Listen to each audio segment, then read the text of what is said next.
Hello everyone, this is Deepak. I'm a researcher at Polkastarter and I welcome you to another episode of Researcher Explains. Today we will be talking about a framework that I use on a daily basis to analyze the crypto projects. This is a framework that I use to take decisions such as whether I should invest in the project, whether I should monitor it and take a decision later, or whether I should completely skip the project.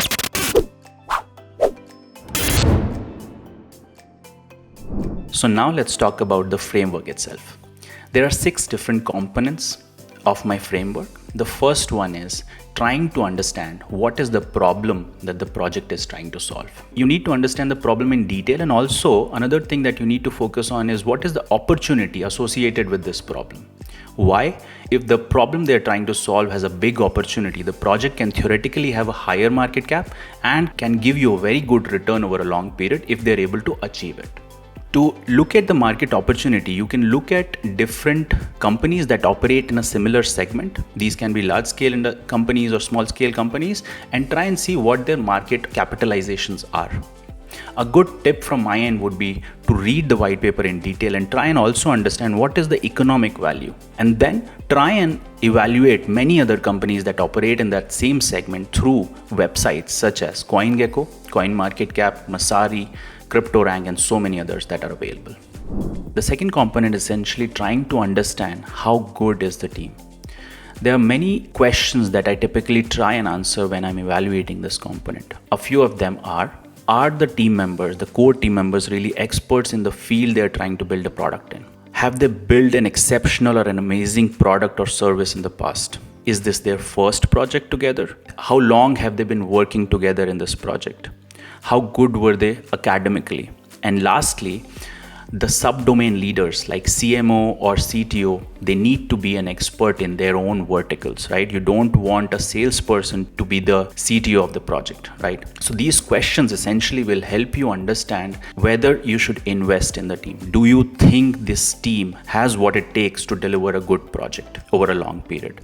So these are some of the clarifications you need when you're doing this research. Now, how do you do this research? Every project in crypto typically will have an About Us page on their website. You can go to the website, read up about the core team members, and try and answer all of these questions. Take another step and go to their LinkedIn profiles and try and read up about their academics, previous organizations, kind of projects they have done in the past, and so on and so forth.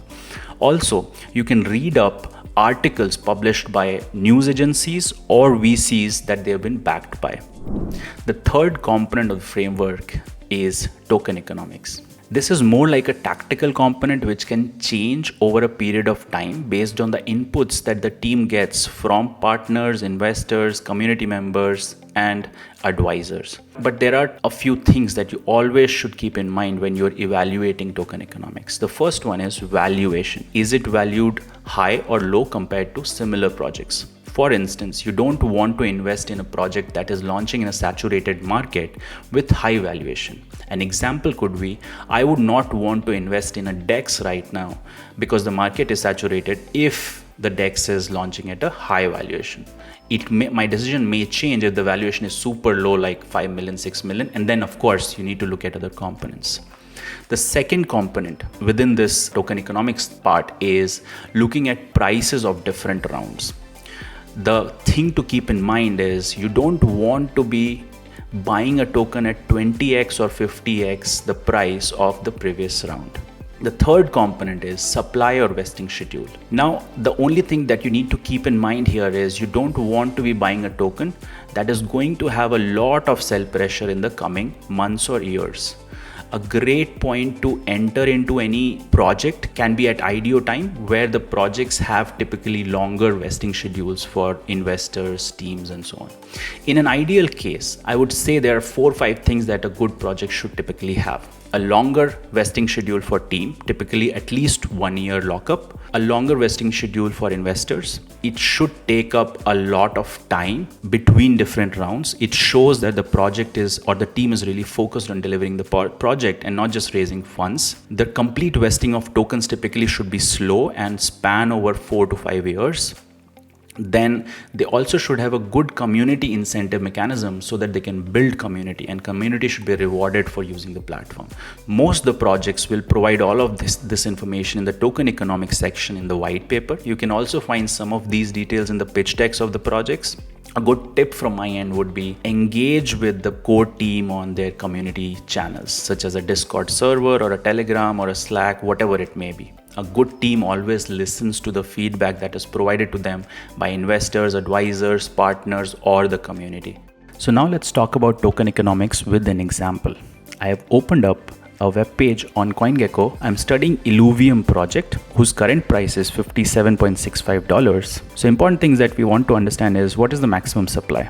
CoinGecko clearly states that there are 10 million illuvium tokens, out of which total in supply is 7.238 million. So fully diluted valuation of the project is around $576 million as of today. The important thing that we want to understand is what are the prices at different rounds, right? This is the Messari web page where you can study the project in detail. Again, when you come to the token economics section, you can see the launch and initial token distribution details and get all of the information.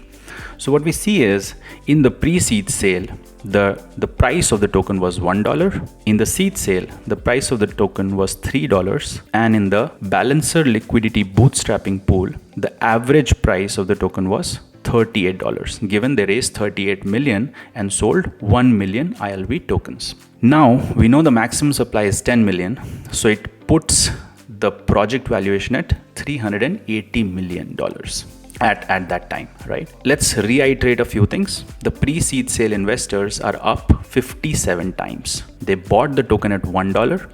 The current price is 57.68. Seed sale investors are up 19 times. They bought it at $3 while the price is $57. Now the interesting thing that I wanted to showcase in this video is the sell pressure.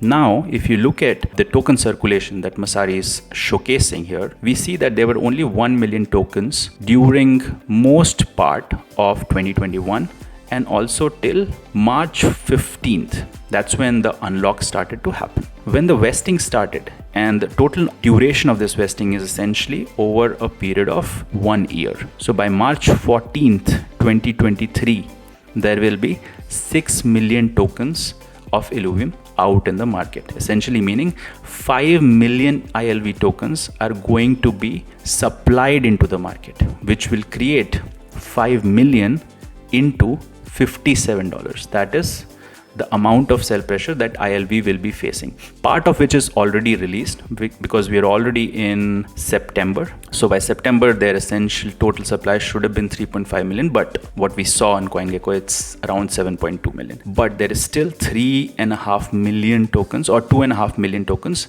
that will hit the market because the seed sale investors are up 19 times and the pre-seed sale investors are up 57 times. So some of them may book profits or may sell a lot of or full of their portfolio. This is just a speculation, of course, but the point I wanted to highlight was that you want to be in a situation where there is less sell pressure on the token. While what I think will happen, this is my assumption or speculation, because there are a lot of investors who will get these tokens and whose tokens will be unlocked, some of them may choose to sell part of it and some of them may choose to sell all of it, while some of them may choose to hold majority of these tokens. But the idea is for you to understand that you want to be in a situation where there is less sell pressure on the token. So now let's talk about roadmap and delivery. This is the fourth component. First off, we do not want to even rate projects that have just created white paper or pitch deck and have come around asking for money. We want to really see the determination from the team that has set out to create a version of the product. Here are a few things that I would consider. One, reading the white paper in detail and trying to understand how long they've been working on the product. Two, try and understand what's the stage of development of the product. That's very important. Third, try and assess the milestones and whether the team has been constantly hitting the milestones or constantly missing the milestones.